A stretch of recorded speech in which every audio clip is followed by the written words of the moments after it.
Ég heiti Anton Ritter og ég meistaranámi í fjármálastarffræði við Háskólann í Oxford. Ég valdi þetta tiltekna nám vegna þess að sameina áhuga minn á starffræði, forritun og fjármálum. Uppbygging námsins og þróun þess seinustu ár helst í hendur við þær tæknibreytingar sem hafa átt sér stað víða og birtast í aukinni notkun á starffræði, forritun og gervigreind á hinum ýmsu sviðum og þar á meðal fjármálamörkuðum. Ég fann þegar ég kom hingað út að deildin leggur mikið upp úr því að brúa bilið milli þessa akademíska heims og síðan atvinnulífsins. Liður á því að gera nemendum kleift að vinna lokaverkefni sitt með breskum fjármálafyrirtækjum. Í sumar mun ég því vinna með sjóði í London að þróun gervigreinda líkans sem nýtir upplýsingar verð hinna ýmsu afleiðina til að spá fyrir þróun undirliggjandi eigna þeirra. Að námi loknu hyggst ég sækja mér frekari reynslu í London en fyrir utan að vera einn stærsti fjármálamarkaður í Evrópu þar mikil gróska í nýsköpun og sniðugum lausnum fjártækni fyrirtækja. Hæ, ég heiti Guðrún Höskuldsdóttir og ég í meistaranámi í orkuverkfræði við ETH Háskólann í Zúrich. Ég valdi þetta nám þar sem ég hef mikinn áhuga á umhverfismálum og orkumálum. Námið er þverfaglegt og gefur góða yfirsýn yfir orkugeirann, en námið samanstendur meðal annars af áfengum í rafmagnsverkfræði, vélaverkfræði, umhverfisvísindum og hagfræði.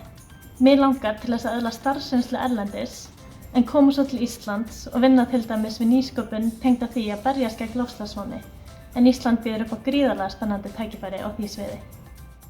Ég heiti Njáll Skarphéðinsson. Ég er hérna í mastersnámi í Carnegie Mellon þar sem ég er að læra gervigreind. Ég er einmitt mjög heppinn með það að fá að vera hérna því þegar það kemur að tölvunarfræði og gervigreind þá er Carnegie Mellon í raun og veru besti staður í heiminum til að vera á. Það er engin skóli sem stendur Carnegie Mellon framar í þessum efnum.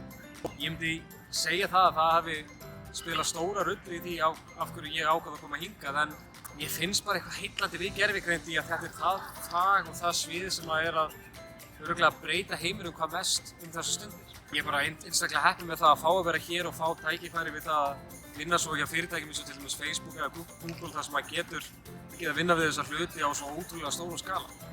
Ég heiti Ester Hallsdóttir og er meistaranemi í Public Policy við Harvard Háskóla. Í náminu öðlast nemendur grunn í hagfræði, greiningum, samningatækni og stefnumótun almennt, en sérhæfa sig svo á tilteknu málefnasviði. Ég er að sérhæfa mig í mannréttindum í alþjóðlegu samhengi og þá sérstaklega réttindum barna og kvenna. En ég starfaði áður fyrir UNICEF á Íslandi og var ungmennafulltrúi Íslands til Sameinuðu þjóðanna á sviði mannréttinda. Ég valdi Harvard vegna þess að hér eru fyrsta flokks aðstæður og aðgengi að sérfræðingum á heimsmælikvarða. Ég fékk til að mynda tækifæri á þessari önn til að starfa með prófessor hér við skólann við rannsóknir á kynferðisbrotum í stríði, en hún er meðal fremstu fræðimanna á því sviði. Það er ljóst að Ísland hefur miklu að miðla á sviði mannréttinda. Ég stefni á að leggja mitt lóð á vogarskálarnar í alþjóðlegri mannréttindabaráttu og er mjög þakklát íslensku viðskiptalífi fyrir að leggja mér lið